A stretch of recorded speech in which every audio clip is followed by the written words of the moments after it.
So today is June 28th, my actual 53rd birthday. I'm about to do a wine tour at Debonné Winery out here in Madison, Ohio. We get a chance to taste 4 different wines and also go down into the wine cellar. Come on and enjoy me for my wine tasting tour. At the end of the year, you will see Nikki, the RealBarbee's sommelier. I'm just going to grab the wines that we need. Okay. So let me go get a couple bottles and I'll come right back to you. All right. Sounds good. All right, so we're here at Debonné. We have a private wine tasting. We have this room to ourselves. It's just me and him. You can actually have up to 20 guests. It was, it was 25 a piece for us. Yeah, it's 25 a piece for me and Eric. So this is our little tray. We also have, a few crackers, cheese, olives, pretzels, and our chocolate. So we're going to start off with our threesome. This is one of our newest wines. Okay. We've been starting this series ever since our 50th anniversary. When was the 50th anniversary? Our 50th anniversary was 23. We opened in 73. So for our 50th anniversary, we created a white called 50th Anniversary White. And it was a Riesling blend, had a little bit of Pinot Grigio and a little Chardonnay in it. So carrying on with that kind of style, we created this threesome. So Riesling blend. Riesling really is king here. You'll find out. We make a lot of wine with Riesling. Okay. This also has a little bit of some Semillon and then some Chardonnay as well. Okay. Very, very unique taste. That Semillon is such an interesting addition to a white blend. Gives it just this layer of like honeyed sweetness. However, there is no residual sugar in this. Okay. So when you're drinking it, you're going to taste sweetness, but then it finishes dry. Okay. So very, very unique wine. All right, so I'm trying a threesome here. So as you saw, it's 3 different blends of white wine. So let's see. Am I doing this right, Justin? So what's the proper way? You gotta teach. Yes. Teaching me how to do Don't this. do that. Don't do that. Uh-oh, you spilled it. All over the floor. So you want to swirl your wine around a little bit. This gets oxygen down into it. Okay. Opens the wine up. Take a couple sniffs at it while you're swirling it. Keep swirling it and that's just getting your palate ready. Okay. Your nose and your tongue are very, very connected. So keep swirling it. Keep swirling it. Get your mouth ready. Should start salivating a little bit. You're getting ready. And then, when you are ready, take your first sip. Swirl it around your mouth. Get it coated in the back. I didn't swirl it. Get it all in your back of your gums, and you want it coating your entire mouth. When you swallow it, okay, you didn't taste it yet. No. Now you're ready to taste it. Okay. So the first one is just getting the mouth ready. Covering your mouth with it. Okay, y'all hear that? Okay. Now you smell it. Smell it a couple more times. Am I swirling right? Seems like your swirl seems so smooth. That's all right. Ah, there we go. You're doing it. Okay. Any movement's gonna get some air into it. So. And I can smell the difference after I done swirled it a little bit. And now that I put some in my mouth. Yeah. And now, this time when you take a sniff of it, sniff with your mouth open too. Oh wow. Just gently open your mouth slightly as you smell it. Okay. You're not really breathing in through your mouth, but you're letting everything kind of rotate around. I taste a totally different taste than I did the first time. I'm learning, y'all. I'm learning. And then you can sip it again. Swirl it, almost chew on it. You know, you really want to get it in between your gums. You want it covering your entire. So I'm getting more of a bite, like a not acidy taste, but you should be getting a little. You're getting a little acid. But yeah, like right back here, right here. And that will soften up and go away in future sips. Okay. You're waking up all of your taste buds. Okay. So.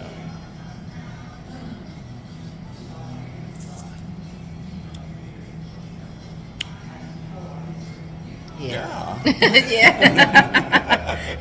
So now I have the proper way of sipping my wine, because Justin has told me I was doing it all wrong. Yeah, we totally off. All Just wrong. Set it straight. And there is a difference. But me coating my mouth first Oh my gosh. is a huge difference. It's a big difference. It's a big difference. Yes. So any videos you've seen before, just scrap that because of the taste. No. Scrap that regardless of the Don't taste. scrap it. Just learn from it. Yeah, and that makes a big huge difference. See, that's probably why I wasn't enjoying some of the dry wines, because I wasn't drinking it right. I wanted to taste my taste on the first sip. A lot of people would argue that it takes three good mouthfuls before you can really start tasting a wine. Yeah, and that's the problem. Not the problem, it was fun doing it. It's still fun doing it.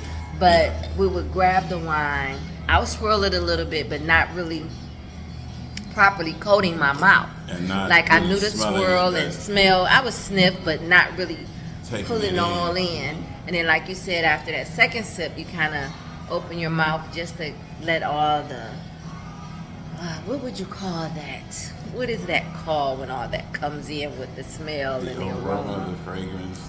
Because you can taste it in. It's not like you can taste it, but you I was can. about to say, the official word is for the smell part and leading up to the taste, I call it the wine's bouquet. The wine's bouquet. Really, you really can appreciate the bouquet more when your whole body is just ready for it. Yeah, from the first to the last was completely different. Different. Now this taste, I'm really enjoying it. Yeah. I'm really enjoying it. And I'm probably like on my fourth or fifth sip now. Totally different experience. Yeah. Y'all see that? Your girl gonna be a sommelier. Say it again. As soon as Say you can it. learn to pronounce Say it. it. Say it for me. Sommelier. I'm gonna be a sommelier before the end of this year. So, I do these tours, bold, big, bone-dry red wine. Bold. Did you swirl? Swirl. Swirl and sniff a couple of Yeah. times. Get a Okay. couple Swirl and sips. sniffing. Now we do barrel age this. Mm-hmm. Combination of American and French oak, depending on the vintages. And this one here is the reserve. This is the reserve. Our cap sauce probably sees the most oak out of any of our wines that Okay. we do barrel aging on.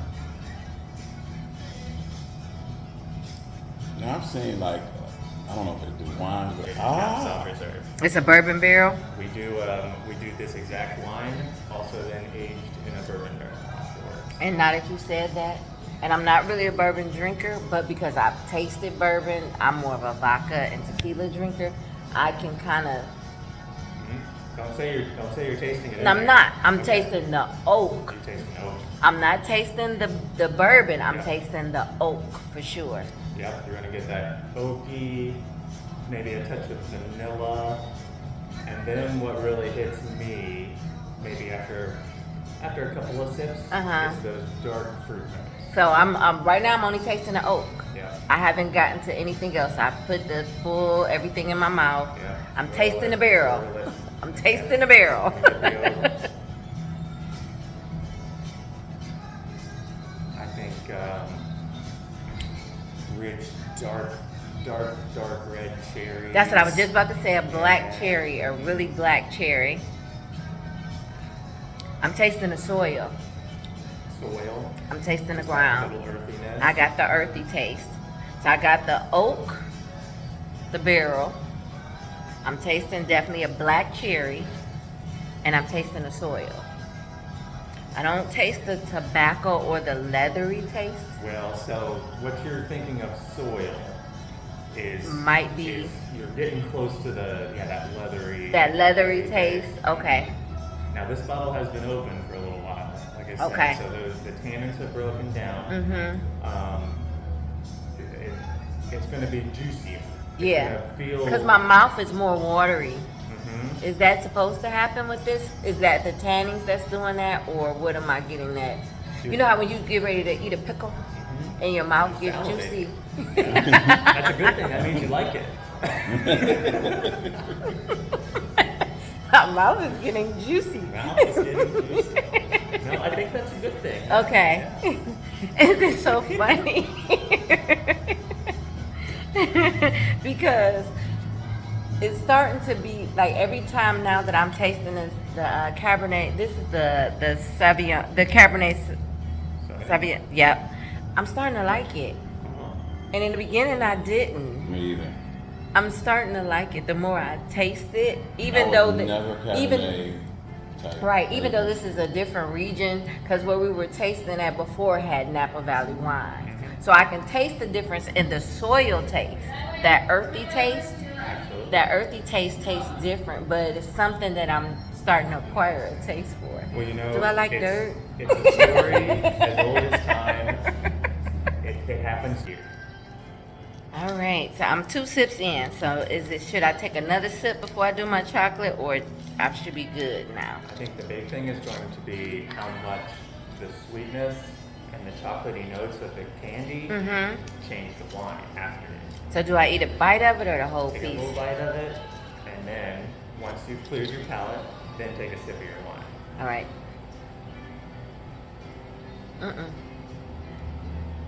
And it's dark chocolate It's too. dark chocolate, so not a ton of sugar. Right. Right. So this is the good chocolate right here. This dark chocolate, it's the really good chocolate. Come.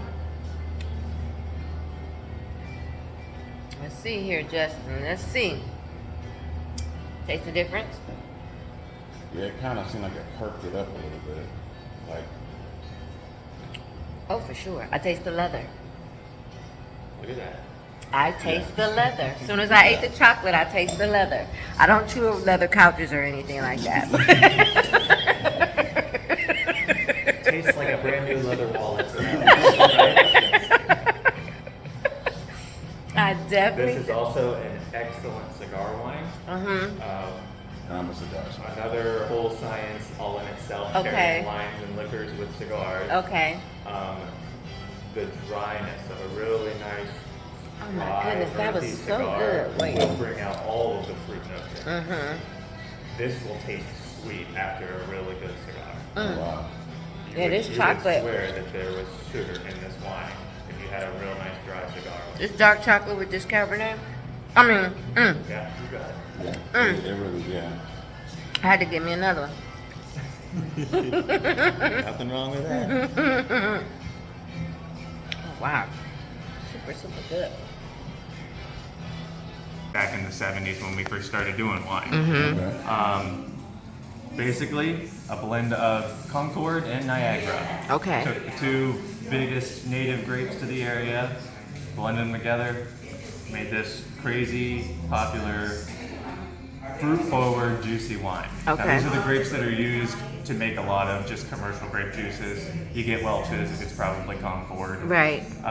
Or Niagara if you're drinking the white stuff. And Welchers tell you they're Concord grapes. Yep. So we were growing grapes here long before we were making wine. This was an active working farm. You can actually see the original building in the mural up here. This is the original barn. That's the That would've been, original? like on the day we opened as a winery. Okay. And that is the building that you walked in the front door of. So Okay. we have just added on to it. So basically we're sitting off to the right of that picture right now. So, this is the original owner, one of the co-founders. The original owner of the farm. Okay. The chairman. So my boss, there's 3 levels of Tony. We should Okay, probably I get see that that out of the back. way here. Great. All right. Estate grown. As you see, as the Grand River Yeah, Valley. Grand River Valley. designation. And that's how I was explaining to everybody. Everything on the label explains where the wine is grown from, usually what type of grapes they are. So, but the region, and the only difference is this doesn't have the date. So, So our river series, we have a whole series of wines that are river something. They're all made with native grapes to the area. So these are going to be your Delaware, Niagara, Catawbas, your Concords, grapes that have been growing here for generations and generations. okay. They are all non-vintage, so basically blending together whatever we grow that year. Okay. So they can change the percentage of which grapes are in it from year to year. The whole idea is to get a very consistent flavor. Okay. And that's where a lot of the art comes in. That's the head winemaker just tasting a lot of wine. Gotcha. Doing a lot of blending until he gets it exactly where he wants it. So Great. now the River Rouge is the best seller. It is about half Concord, half Niagara. So Niagara grapes, what do they look like? They're white. They're white? They're long, short? Like that. Oh. Okay. So these might be the ones we used to grow in our backyard, and I'm not trying to be funny. They could be. Because, here in Ohio, I know there's only certain grapes that does good, like you said, in our climate. And I lived in the Union, Cleveland area, and we had a grapevine, but those almost look, do they have a little bit of purple mixed with the white? Yep. That might be what we grew in our yard. My yard too. Niagara grapes. Going very sweet over here for you. So what do you have? You Not had quite as sweet over here. so you for had you. that Moscato Reserve. This he's Moscato going- Riesling blend. Oh, Riesling. He's going. I done called it Reserve. I saw R and made up my own And word. you are going with our peach mango sangria wine. Okay. Don't try to be me. A lot of vines. Okay. I mean, an acre of good Oh, that's vineyard so land is like almost $20,000 in this Smell area. that. You can smell every peach Yeah. in there. Yeah. These Georgia peaches. I guess not. Consider The grapes are grown. Understanding the grapes. I didn't realize there was that many grapes. Do you know how many grapes it is? Justin, it's a lot of grapes. I mean, we grow 40 different varieties right Right, here. I didn't Oh, know. I wow. mean, growing up, you only thought grapes. Grapes. Green grapes, purple grapes, and red Right, grapes. exactly. Just based on the color. That's right. There's like 4 grapes, right? Based on the color. It's over 100-something grapes. I don't know what kind of grapes they are, but I went in, what was it? The Costco. long grapes? No, I went to Costco Sam's Club and they had a box of grapes and they were labeled cotton candy. And Oh, they yeah. were sweeter than anything. Yeah. I was like, this is crazy. Well, I mean, they make new kinds of grapes all the time. Yeah, 'cause they're hybrid. Yep, and that's the thing. They're hybrid grapes, but the whole Cabernet point. Sauvignon is a hybrid grape. Yeah. Oh, is it? Yeah, that was Okay. actually made from Sauvignon Blanc, Mm-hmm. a white grape, actually being. And I didn't crossbreeded. realize that the name was actually the grape. Growing up, you just saw the wine and be like, oh, that's the Sauvignon. Not really. I'm thinking that's grown from a white grape. That's a green grape. Not a Sauvignon grape. So our mango peach sangria Uh-huh. is, of course, one of the most popular summer drinks we do. Okay. This is another one we mix it with squirt, the grapefruit soda, and just the people will come in and just get pitchers of it. Sit out in the yard all day and just suck down pitchers of Take stuff. that. Taste that. That ain't even wine. That's not even wine. There ain't alcohol in here. That is not wine at all. That's a full 12%. Taste that. You might need to eat a cracker. Eat a cracker. Oh no, this is drier than what he's drinking. Oh, is it? It's still sweet. You're in like the 6%. Oh, man, that's good. What do we have with that? 6.5%.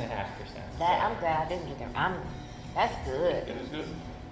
And how much is that bottle? That bottle's $9.99. So because